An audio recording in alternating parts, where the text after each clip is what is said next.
Shalom adik-adik, apa kabarnya? Selamat hari Minggu untuk kita semua. Ada sukacita kan? Walaupun kita masih beribadah di rumah, tapi kita harus tetap bersukacita. Untuk itu, mari kita nyanyikan pujian di sini senang, di sana senang. Semua buat gerakannya ya. Di sini senang, di sana senang, di mana-mana hatiku senang. Di rumah senang, di gereja senang, di mana-mana hatiku senang. Kaki dihentak-hentak, tangan dilambai-lambai, pinggul digoyang-goyang, putar badan. Kaki dihentak-hentak, tangan dilambai-lambai, pinggul digoyang-goyang, putar badan. Yuk sekali lagi yuk. Di sini senang, di sana senang, di mana-mana hatiku senang.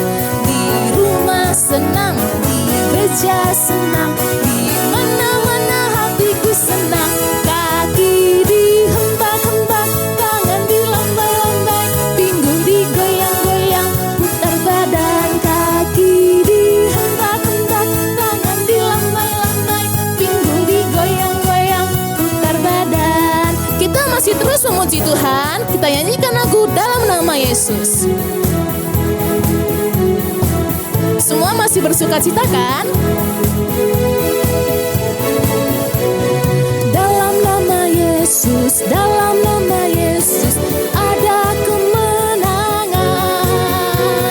Dalam nama Yesus, dalam nama Yesus iblis dikalahkan. Dalam nama Tuhan Yesus siapa dapat melawan?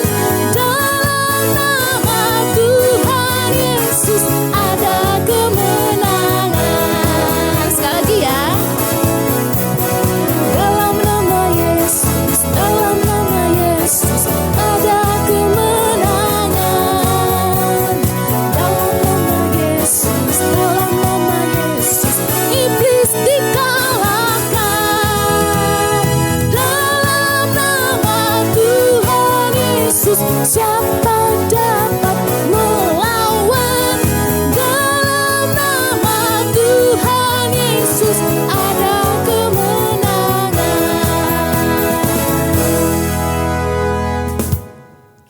Dalam nama Tuhan Yesus ada kemenangan. Adik-adik yang manis, sekarang kita akan mau mendengarkan firman Tuhan. Ayo buat sikap yang manis, kita nyanyikan pujian Yesus ku panggil, Yesus ku undang.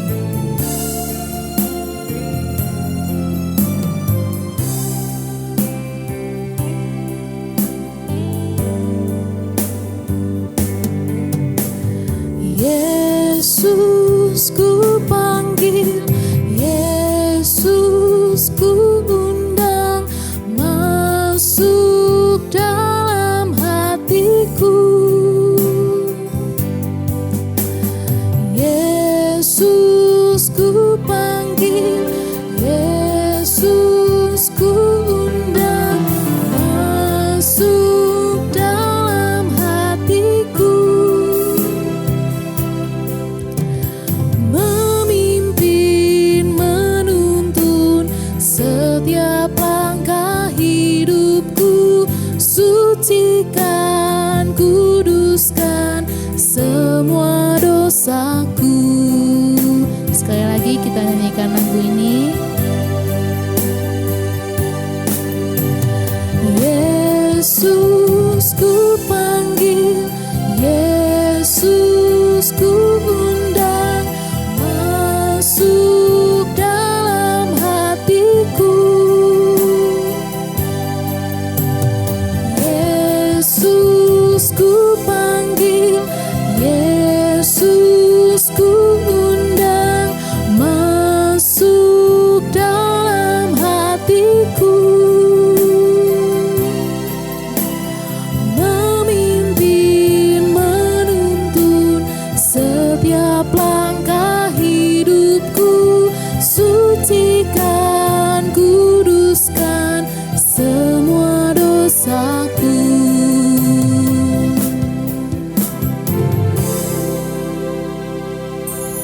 Shalom adik-adik.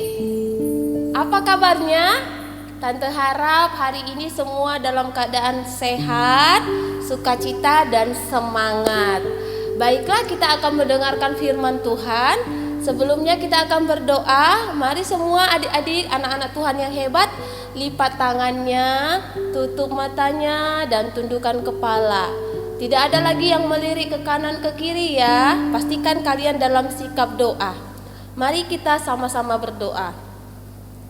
Bapa yang baik, terima kasih untuk hari ini. Kami telah memuji Tuhan lewat pujian-pujian kami.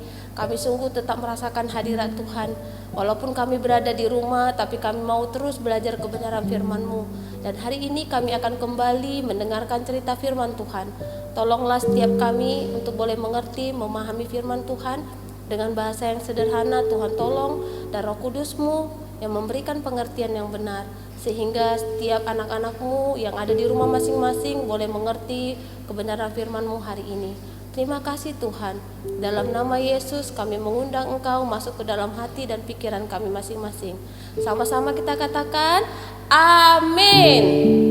Baiklah, hari ini kita akan belajar satu kebenaran firman Tuhan yang terletak dalam Perjanjian Lama, yaitu di ayat Bilangan, kitab Bilangan 22, kitab Bilangan 22 ya. Bagi yang sudah bisa membaca, bisa dibuka Alkitabnya dan dibaca Bilangan 22. Sebelumnya Tante mau bertanya, adakah yang tahu ini gambar apa? Ini kelihatan tidak? Ya, ini adalah gambar kuda. Bukan, ini bukan kuda ya, tapi ini sama jenisnya dengan kuda, cuman dia lebih pendek dan lebih kecil. Namanya adalah keledai. Ini adalah binatang keledai. Zaman dahulu orang Israel maupun orang Yahudi menggunakan keledai untuk sebagai transportasi. Jadi mereka akan menunggangi keledai untuk transportasi berjalan. Oke, hari ini kita belajar mengenai satu tokoh yang berkaitan dengan keledai.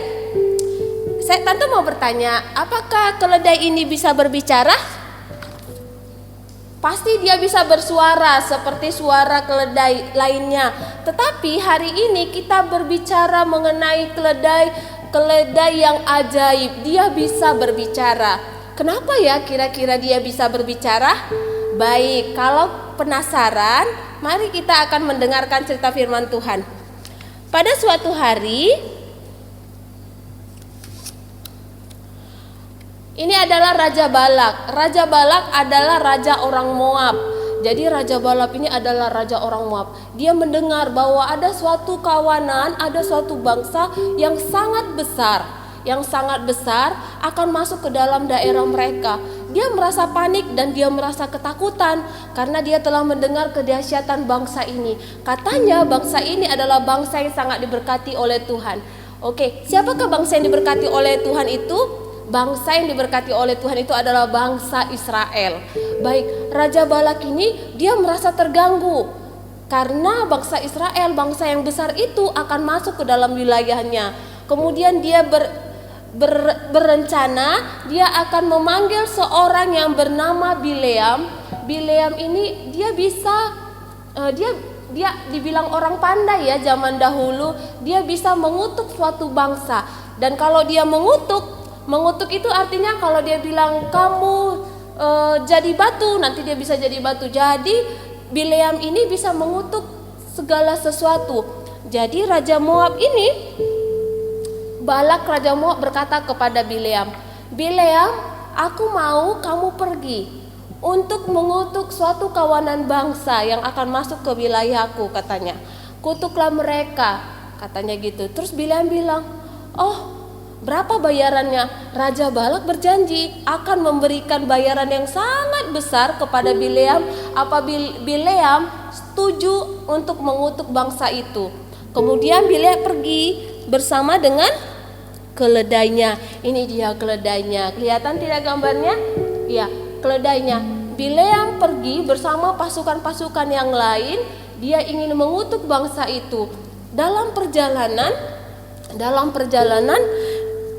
Tiba-tiba si keledai itu melihat ada seorang malaikat yang sedang menghunuskan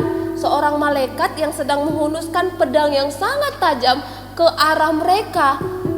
Ini malaikatnya, kemudian ini Bileam dan keledainya. Kemudian mereka si Bileam tidak bisa melihat keberadaan malaikat ini. Jadi keledainya melihat. Jadi Allah bekerja. Allah tidak menginginkan Bileam pergi untuk mengutuk bangsa itu. Makanya pada saat dalam perjalanan Allah membuka mata keledainya sehingga keledai Bileam bisa melihat keberadaan si malaikat. Kemudian apa yang dilakukan keledai Bileam? Keledai Bileamnya akhirnya pergi, dia belok arah. Karena kalau dia lurus Bileam akan terkena pedang malaikat ini dan akan mati tentunya ya.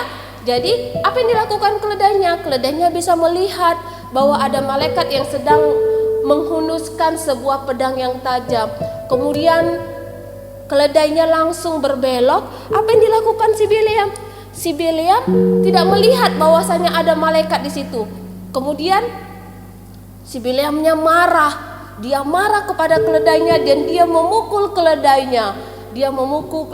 Setelah dia belok ke kanan, malaikatnya juga ada. Kemudian lari lagi dia, belok lagi ke kiri, malaikatnya juga ada. Sampai 3 kali si Bileam memukul keledainya. Dia sangat marah. Kenapa kamu berbelok? Katanya sama keledainya. Si keledai ini akhirnya Allah bekerja.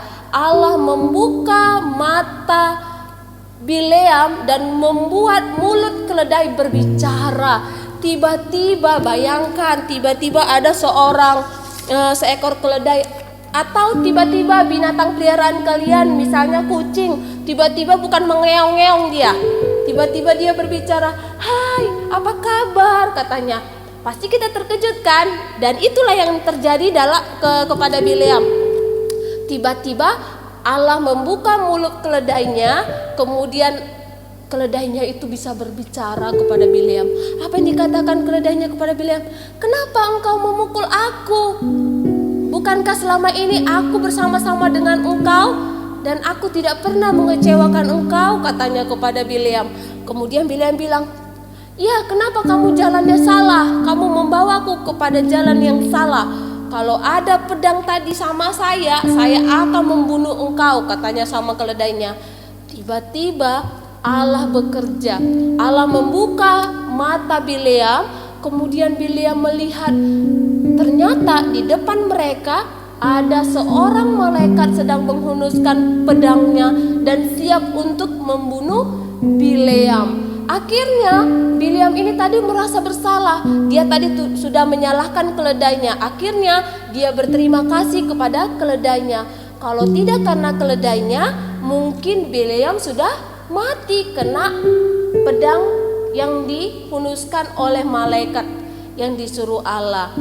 Jadi di sini tante mau bercerita. Jadi Allah berkuasa. Allah bisa memakai siapa saja untuk menolong kita. Jadi pada saat cerita hari ini Allah memakai keledai Bileam untuk menolong Bileam, untuk memperingati Bileam untuk tidak pergi mengutuki orang lain. Jadi di sini kita belajar bahwa Allah sangat berkuasa. Bukan hanya keledai Bileam saja yang bisa Allah buat berbicara. Banyak binatang yang lain pun bisa saja Tuhan bisa buat berbicara seperti keledai Bileam kalau itu Tuhan mau.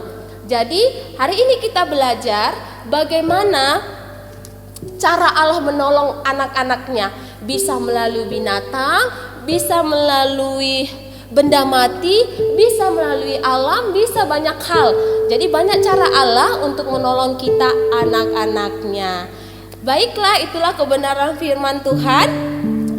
Kalau ada yang kurang paham, kurang mengerti, adik-adik yang manis, anak-anak tante yang baik, boleh menanyakan kepada orang tuanya. Jadi bisa ditanyakan, orang tua bisa membacakan kembali cerita ini dalam kitab Bilangan pasal 22. Baiklah, sekarang kita akan masuk ke ayat hafalan.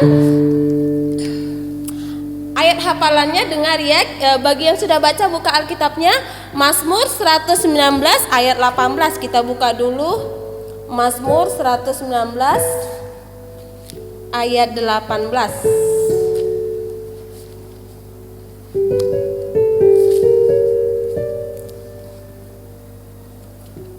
Tante bacakan ya.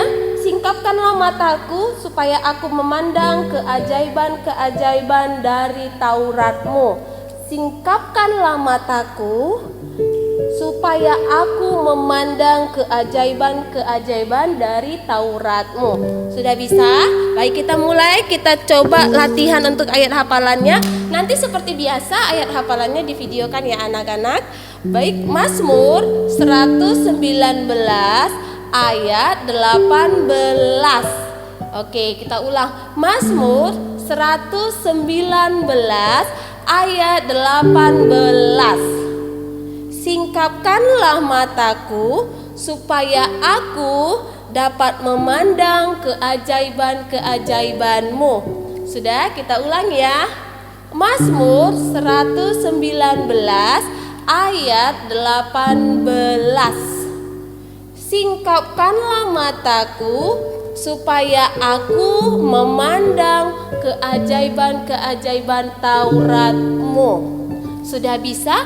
Kalau sudah bisa nanti divideokan. Dan aktivitas kita hari ini, kakak-kakak sekolah minggu sudah membagikan ke rumah masing-masing. Ada gambar ini ya, gambar sebuah gereja. Jadi tante mau ayat hafalannya dihafal, kemudian sambil memperlihatkan gambar gereja yang sudah diwarnai. Boleh ditambahkan tulisan seperti saya rindu datang gereja, saya rindu ke sekolah minggu, saya rindu beribadah ke gereja. Boleh ditambahi bagi adik-adik yang sudah bisa menulis dan membaca. Nanti warnai yang bagus ya, minta tolong sama orang tua untuk membimbingnya dalam warna yang bagus. Baiklah, sekarang kita akan mengakhiri ibadah kita. Mari adik-adik dengan sikap doa kembali kita berdoa.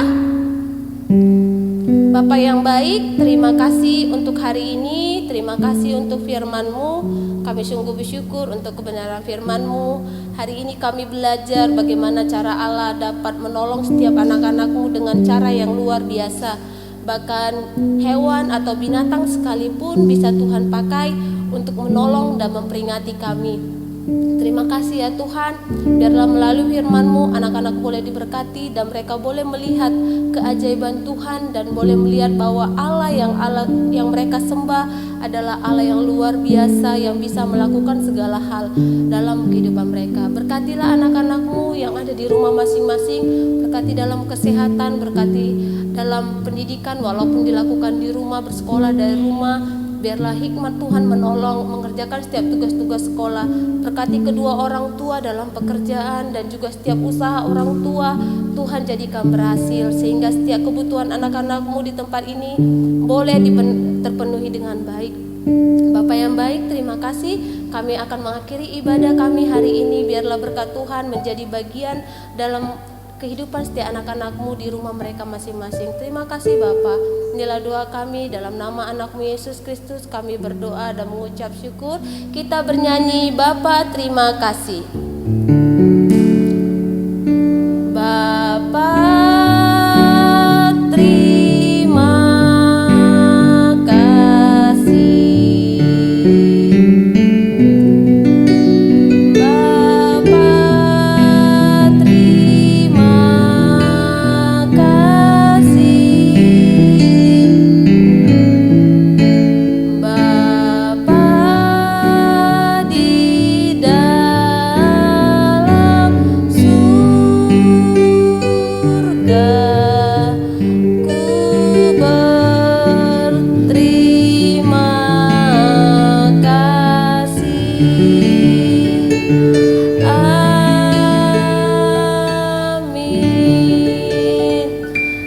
Shalom, selamat hari Minggu. Tuhan Yesus memberkati kita semua.